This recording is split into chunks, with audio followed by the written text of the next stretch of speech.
Saudara-saudari yang terkasih, sebagaimana biasa pada hari Minggu sebelum Rabu Abu di Keuskupan Bandung dibacakan surat gembala dari Prapaskah dari Bapak Uskup. Jadi saya harus membacakan. Nanti sudah ditandatangani soalnya. Nanti saya kombinasikan dengan beberapa hal yang berkaitan dengan perjalanan OEC. Saudara-saudari yang terkasih, tahun Jubileum 2025 yang bertema Peziarah Pengharapan dengan maskot bernama Luce Sang Terang telah selesai, tetapi aksi dan misi Luce sebagai Peziarah Pengharapan tetap dilanjutkan, dan kita dipanggil untuk menjadi Luce-Luce terang-terang yang itu agen pengharapan, terutama kepada sesama yang mengalami kesusahan dan bumi yang sedang menderita kerusakan. Dalam kerangka misioner tersebut, kita memasuki masa Prapaskah nanti pada hari Rabu Abu 18 Februari 2026.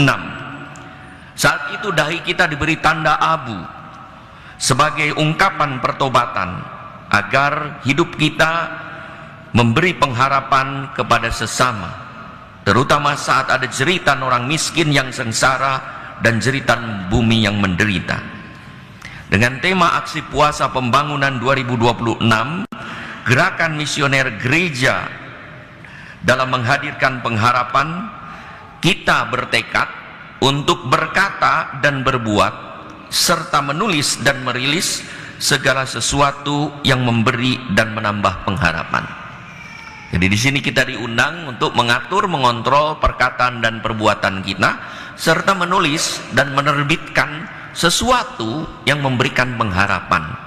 Jangan sampai perkataan, perbuatan, tulisan dan forward kita atau terbitan-terbitan kita itu menimbulkan kekecewaan atau keputusasaan.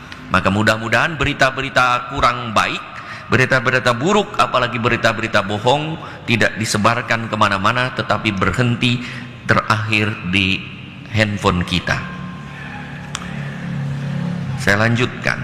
Dalam Injil hari ini, bagi Yesus kesucian tidak ditentukan oleh apa yang kelihatan, tetapi ditentukan oleh apa yang ada di dalam hati.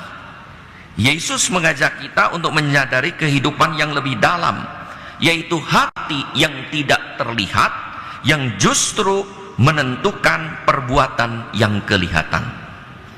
Hati yang penuh kasih pada Allah dan bela rasa pada sesama seharusnya menjadi landasan dari perbuatan kegiatan keagamaan kita. Ada 3 hal di sini. Satu, pertama, Yesus mengajak kita untuk hidup bukan hanya sekedar melaksanakan aturan keagamaan, tetapi lebih-lebih melakukan kegiatan keagamaan dengan segenap hati karena kasih kita kepada Allah dan kepada sesama yang cenderung diabaikan oleh ahli Taurat dan orang Farisi. Maka Yesus meminta para muridnya untuk menjalankan kehidupan agama yang melampaui praktek-praktek keagamaan yang sudah dijalankan sesuai dengan aturan. Jika hidup keagamaanmu tidak lebih daripada hidup keagamaan ahli-ahli Taurat dan orang-orang Farisi, sesungguhnya kamu tidak akan masuk ke dalam kerajaan surga. Praktek hidup religius harus bergema nyata dalam kehidupan yang memberi pengharapan kepada sesama dan kelestarian lingkungan dengan menjalankan praktek hidup yang berorientasi kemanusiaan, humanis, dan membela lingkungan ekologis. Kedua, Yesus mengajak kita untuk meningkatkan kualitas relasi kita dengan Tuhan dan sesama. Relasi dengan sesama adalah hubungan sosial yang menjadi indikasi hubungan spiritual dengan Tuhan. Relasi kasih dengan sesama adalah persembahan yang mulia, yang jauh lebih luhur daripada persembahan korban. Relasi yang baik dengan sesama adalah persembahan yang menjadi prasyarat sahnya persembahan korban yang benar di rumah ibadat. Perdamaian dengan sesama dan kebaikan hati pada sesama mengawali prosesi persembahan suci pada Allah. Kata Yesus, sebab itu jika engkau mempersembahkan persembahanmu di atas mezbah dan engkau teringat akan sesuatu yang ada dalam hati saudaramu terhadap engkau, tinggalkanlah persembahanmu di depan mezbah itu dan pergilah berdamai dahulu dengan saudaramu. Lalu kembali untuk mempersembahkan persembahanmu itu. Persembahan yang layak pada Allah mendorong kita berbelas kasih, bermurah hati, berdamai dengan sesama. Sehingga ketika kita mau mempersembahkan, mau misa, sebelum ada sesuatu, berdamai dulu. Ya. Kalau ribut suami istri, tuh sebelum masuk damai dulu di situ. Kalau nggak damai, yuk kita pulang saja. Gitu ya. Iya, dua sahabat juga sama, damai pulang, mempersembahkan sesuatu. Ya. Maka diajak untuk berdamai dahulu. Maka sebelum komunikan, damai Kristus bersamamu, kita berdamai satu sama lain. Ya. Maka kalau ada saudara-saudari yang merasa tidak enak, bermusuhan satu sama lain, lihat musuhnya pergi ke gereja, dekati, duduk di sampingnya. Dia bilang, ngapain? Diam saja. Nanti pas damai sejahtera bagi kamu, semua damai Kristus, salaman, damai Kristus. Nah, damai kan selesai. Begitu maksudnya ya. Jadi harus ada efek dari ajakan Yesus, persembahan menuntut prasyarat hubungan sosial yang baik. Ketiga, Yesus mengajak kita untuk memurnikan hati. Dosa itu mulai dari hati. Segala kejahatan diawali dari hati. Tindakan jahat mulai dari hati yang licik dan diperkuat oleh budi yang picik, pikiran picik. Dosa adalah hasil dari budi yang kotor dan hati yang kotor dan budi yang keruh. Maka Yesus mengajak kita untuk memurnikan hati dan mengasah budi. Di sini Yesus memperlihatkan kaitan antara kesucian hati dan kejernihan mata yang dikendalikan oleh budi atau pikiran. Kita harus memandang sesama dengan mata yang jernih dan budi yang bersih sebagai pribadi yang dikasihi Allah, subjek, bukan sebagai objek nafsu untuk dikuasai dan dinikmati secara pantas. Maka kata Yesus, setiap orang yang memandang perempuan serta menginginkannya sudah berzina dengan dia di dalam hatinya. Cara melihat dan bersikap kita pada sesama seharusnya keluar dari hati yang suci dan budi yang bersih, hingga setiap orang mengalami dikasihi sebagai pribadi ciptaan Allah. Ajakan-ajakan Yesus tersebut di atas harus dikembangkan menurut perbaikan relasi dengan Allah, hingga orang memiliki iman yang dalam kepada Tuhan untuk yang Maha Kuasa dan Maha Rahim, serta memiliki komitmen yang teguh untuk mengasihi sesama serta berbela rasa dan membela kaum miskin dan bumi yang sedang menjerit. Orang yang suci hatinya dan tulus budinya tidak perlu bersumpah. Iman dan kasihnya memberi pengharapan kepada sesama dan kesaksian hidup nyata lebih bergaung daripada untayan janji dan kata-kata sumpah. Kita dipanggil untuk berkata apa adanya secara baik, benar, santun dan kudus, seperti yang dikatakan Yesus. Jika ya, hendaklah kamu katakan ya. Jika tidak, hendaklah kamu katakan tidak. Apa yang lebih daripadanya berasal dari si jahat. Saudara-saudari yang terkasih, pada masa Prapaskah kita diajak kembali untuk membersihkan hati yang mungkin tertutup debu dosa, agar kita layak merayakan kebangkitan Kristus pada hari Paskah. Praktek hidup mana yang menjadi ungkapan tobat kita saat ini? Kalau kita berkata kita bertobat pada masa Prapaskah, praktek mana? Praktek yang memberi harapan. Harapan pada diri sendiri, harapan pada sesama, pada keluarga, pada siapapun yang kita berjumpa. Iman yang dalam dan komitmen yang teguh karena kehidupan yang baik, benar dan santun serta kudus akan memberi pengharapan kepada semua orang. yang sedang ragu, kecewa, sengsara, dan putus asa. Dengan mati raga dan puasa, kita makin membersihkan di hati agar dapat hidup lebih murni. Dengan doa dan tapa, kita makin peka akan kehendak ilahi untuk melawan godaan duniawi yang membuat sesama sengsara dan bumi menderita. Dengan amal dan kasih, kita makin berbela rasa dengan sesama yang kecewa, menderita, dan putus asa, serta makin berpihak pada bumi yang sedang terganggu, tercemar, dan tersakiti. Dengan puasa, doa, dan amal kita nanti, kita akan menjadi luce, terang yang berjalan bersama, memberi pengharapan, terutama di tengah zaman yang sulit dan syarat dengan berbagai tantangan dan godaan. Serta di saat banyak orang miskin menderita, menjerit, dan jeritan bumi makin bergema. Jadilah luce, memberi pengharapan pada sesama dan dunia lewat doa, puasa, dan amal karya yang berorientasi humanis dan ekologis. Bunda Maria, Bunda Pengharapan, doakanlah kami. Dibuat pada tanggal 11 Februari pada peringatan Santa Perawan Maria Lourdes. Itu saudara-saudari, bacaan Prapaskah ya. Nah, sekarang beberapa hal berkaitan dengan perjalanan OSC, refleksi terutama untuk para OSC. Jadi tadi kita melihat ada prosesi 3 orang ya. 99 tahun yang lalu 3 orang dari Belanda misionaris datang ke Indonesia. Dan pada tahun 99 ini di Indonesia memang sekarang ada 3 misionaris dari Belanda yang masih tersisa, panjang umur, sehat ya. 3, Pastor Bogart ya, Alphonse Bogart, Pastor Leo van Beurden, dan satu lagi, yang ini bukan Belanda, ini Belanda hitam ini ya, itu Alostitit ya. Itu terlalu banyak di pantai itu ya. Satu Matthew Coupen itu tidak bisa hadir, ada di Nias, di Pulau Nias ya.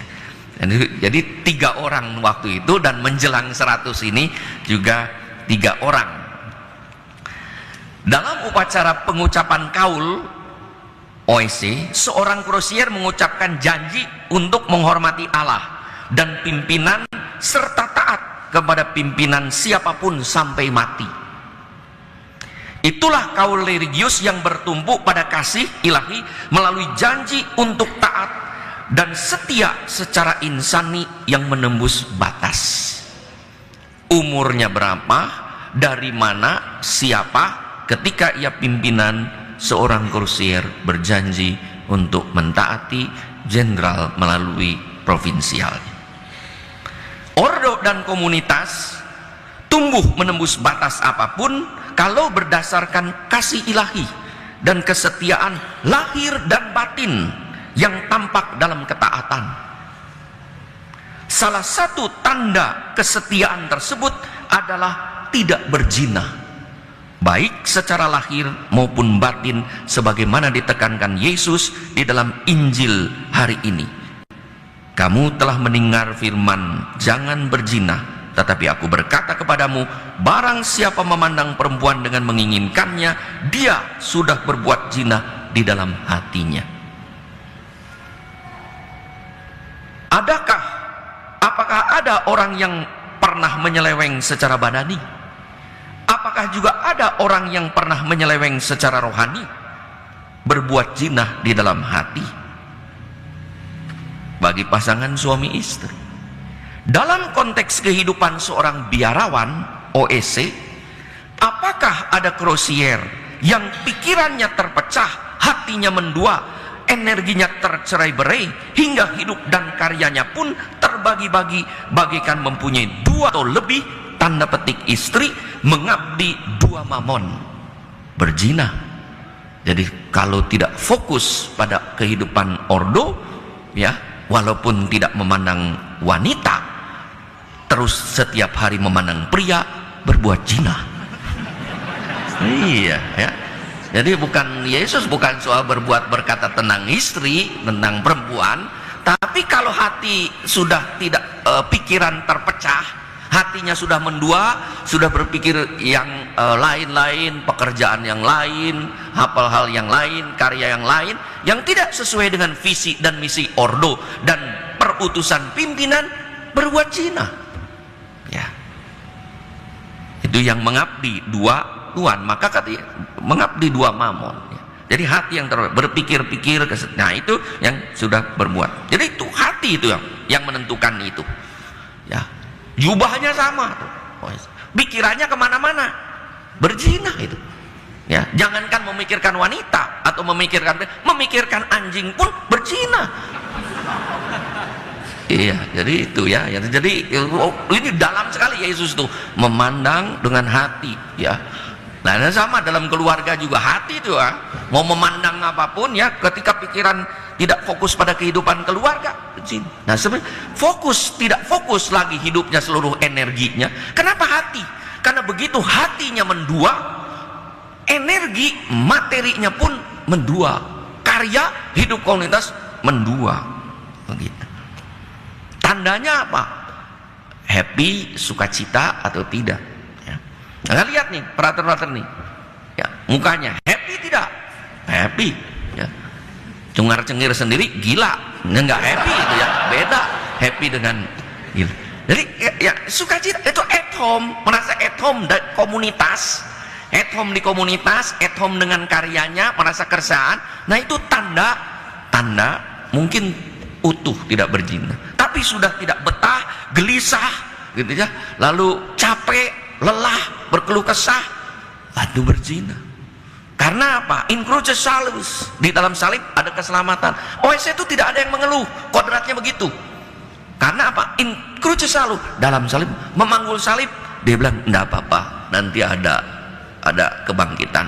Dimaki-maki, enggak apa-apa, nanti juga ada pujian, gitu ya. Dibodoh-bodoh, enggak apa-apa, nanti juga pinter sendiri, gitu ya. Nah, jadi selalu enggak mengeluh. Capek nggak apa-apa, nanti ada tidur. Nah itu. Jadi kalau ada OSC yang sudah mengeluh, bukan lagi OSC, kehilangan ke-OSC-annya, ke-crosierannya. Dengan apalagi di-OSC-kan coba, kecuali diinjak dan dibuang. Oh, Yesus betul ya. Ini para frater, nih generasi muda ya. Nggak tahu nih berapa orang yang nanti bertahan dari sekian banyak ini. Tergantung apakah hati saudara berzina atau tidak, gitu ya. Pada perayaan awal 100 mengawali awal perjalanan 100 tahun di 90, kita para crosier diingatkan akan 100 tahun lalu. Ada 3 orang crosier yang pikirannya utuh, hatinya tidak terbaki dan energinya terpusat pada bagaimana mewartakan kerajaan Allah di Indonesia, terutama di tanah Parahyangan yang kelak menjadi Keuskupan Bandung melalui karisma Ordo Salib Suci, sehingga sekarang ada di 5 keuskupan seluruh Indonesia. Di paling tim barat di Sumatera, Nias, Sumatera Utara, Medan, Tengah, Bandung, Jakarta, dan paling ujung ke timur ke Agats, bahkan paling di selatan. Untuk dapat sampai 100 tahun lagi, nanti 200 tahun OSC di Indonesia, ya, kita sudah meninggal, ya kalau masih hidup ya keterlaluan ya, hebat juga gitu ya, itu die hard. Para crosier saat ini diajak untuk memperbaharui kesetiaan pada ordo dengan tidak berzina, baik secara badani, mencari keamanan dan kenyamanan di luar komunitas, mencari karya dan pekerjaan di luar perutusan komunitas. Itu berzina badani itu konteks kita itu, ya. Belajar studi di luar perutusan kita itu termasuk juga, ya. Maupun secara rohani tidak bahagia dengan komunitas dan ordo, hingga berpikir dan membayang-bayangkan kehidupan yang tidak sesuai dengan kaulnya. Nah, berzina. Kalau ada yang berzina sekarang keluar, ya. karena matanya nanti dicungkil. Gereja melalui Ordo Salib Suci membutuhkan para krusier yang pikirannya satu, hatinya utuh, dan energinya terpusat pada misi dan misi Ordo, hingga hidup dan karya pun menghadirkan kerajaan Allah sesuai dengan karisma dan profil Ordo Salib Suci, sementara dirinya mengalami bersukacita karena menjadi seorang krusier. Nah, ini ada Romo Jung nih yang muda ya, senyum, gemuk gitu ya, ini sejahtera ya. Yang lain kurus, kering, sengsara gitu ya, salib terus ya. Ini dua ya.